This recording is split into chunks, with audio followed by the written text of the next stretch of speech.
friends, welcome back to my channel. Myself Monica, and today the topic that we will discuss is the gastric acid secretion. So in gastric acid secretion we will learning about the mechanism. It is one of the very important topic that you should be knowing because there are many questions, especially the SAQ is asked from this topic. It is almost like a sure question. Okay, so before going for the gastric acid secretion, let us know the types of glands present in the stomach. Okay, there are three main types of glands. They are the oxyntic gland,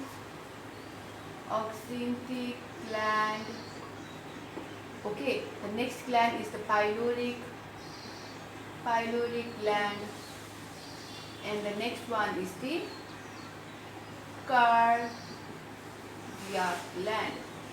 So these are the three types of glands that are primarily present in the stomach, and each of them they help to secrete the very essential component or very essential secretion in the stomach. So the oxyntic gland secretes the acidic juice. Okay, oxyntic gland secretes the acidic juice, whereas pyloric gland secretes the mucus. Okay, mucus, okay, and the cardiac gland secretes the mucin. So mucin, if I think you know about acidic juice and mucus, but mucin is something that has to protect our GI tract from the acid or any chemical or bacteria. Okay, this is for the protection. This also protects our stomach from acid, high acidity. Mucin and mucus both protect it from the high acidity, bacterial infections or many other things, whereas oxyntic gland helps in production of acidic juice. Now how acidic juice is produced in an oxyntic gland, that we will discuss today. So what is the structure of oxyntic gland and how acidic juice is present in the oxyntic gland is what we are going to discuss today. Okay, so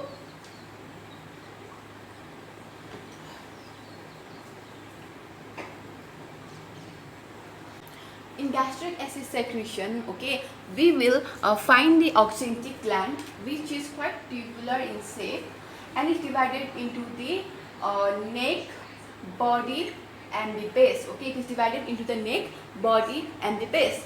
In the neck, okay, there is a presence of the different, so there are different kinds of cells are lining this tubular gland. So now we will discuss about the different types of cells that lines the tubular gland.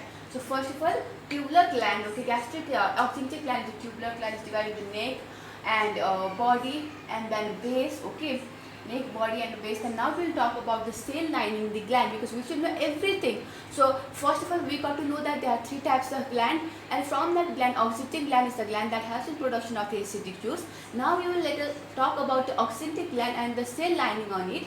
So the oxyntic gland, it has the mucus producing cells, on other kinds of very simple kind of cells, and along with it, in the middle of these kind of cells, there are few very important cells, that is parietal cells and the chief cells. Okay, this has a great importance and a great role in the production of the acid.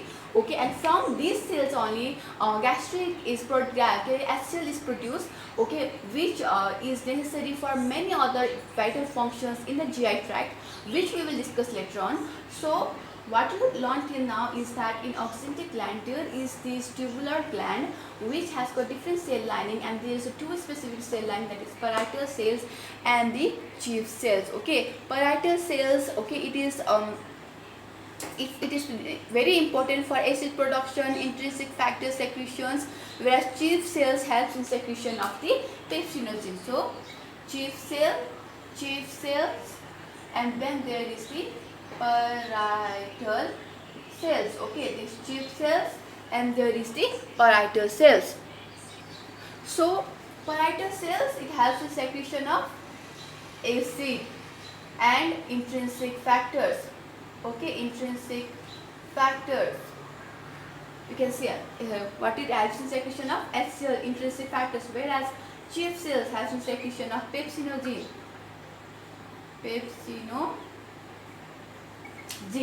So this is the general diagram. Okay, this is a general diagram of the oxyntic gland. Now let us go on the mechanism that occurs in the parietal cell. That is the very important one that we should know, that mechanism that helps in production of the acid. What is the mechanism? How is acid is produced? So we will learn that okay, in the next topic.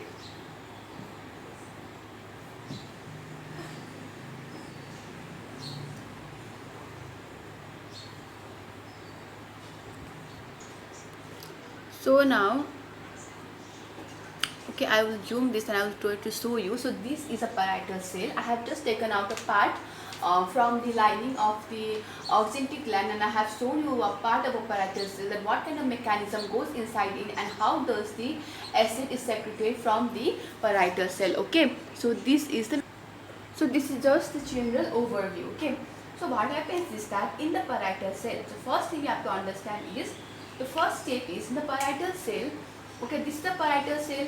Here is the blood capillary. So between the cell and a blood capillary, the space that is present is known as the interstitial space, and this is the lumen of intestine. Okay, sorry, lumen of the stomach. So blood capillary, interstitial space, parietal cell, and the lumen of the stomach.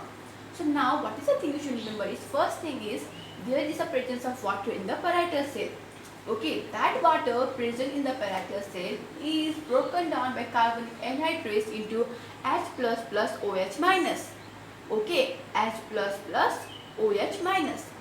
Now, this H plus and OH minus, now what happens with this is, this OH minus again combines with the carbon dioxide. Oh, sorry, okay, this is not H. Okay, this is the OH that combines with the carbon dioxide present in the parietal cell, and then it forms the bicarbonate, which is exchanged with the chlorine ion. Okay, chlorine ion present in the interstitial space. Okay, so water is present, which is kept by carbonic anhydrase into H plus plus OH minus. Now this OH minus combines with the carbon dioxide to form bicarbonate, which is exchanged with the chloride ion. Okay, which is exchanged with the chloride ion, and then chloride ion comes inside of the cell and the bicarbonate goes outside of the cell. Okay, and but with the H plus, what happens is that H plus goes outside of the cell with the help of the active transport, and K plus comes inside the cell. So you have to remember that H plus hydrogen ion is exchanged. Okay, it is brought in the lumen of stomach with the help of active transport. So active transport means, usually when the things are getting transported from one cell to approach another one, they go from higher concentration to lower concentration area. But when the cells, okay, when hydrogen is getting transported, so its concentration is low inside the parietal cell, but still it is going to the higher concentration area against the concentration gradient. So because of that reason, it is known as the active transport, and it occurs with the help of the ATP. Energy is required to get transported across the concentration gradient, which is known as active transport.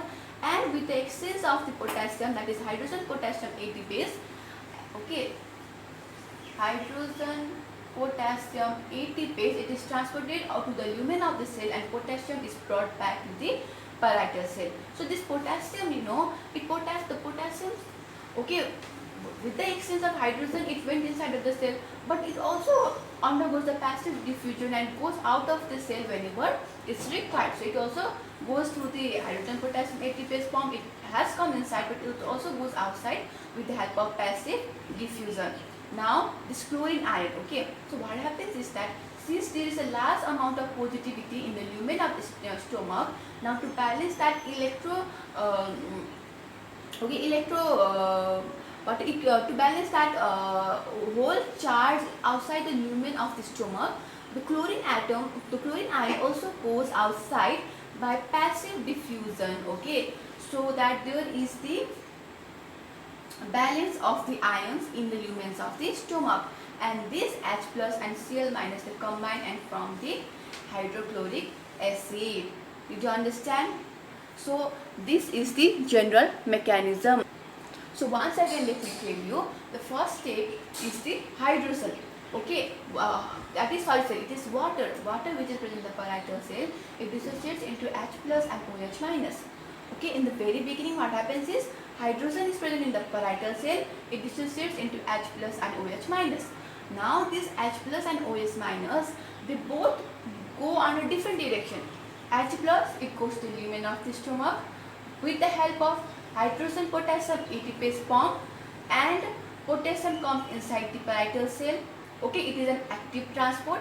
Whereas OH, it combines with the carbon dioxide present in the parietal cell with the help of carbonic anhydrase enzyme and forms the bicarbonate, which is exchanged with the chlorine ion. Okay, chloride ion. Okay.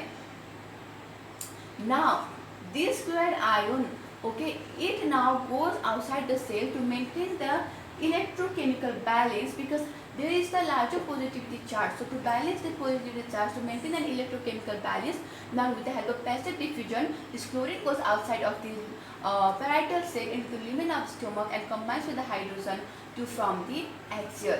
And about the potassium, what happens is that when the concentration of potassium in the parietal cell increases, it slowly dissociates outside, it goes outside with the help of passive diffusion.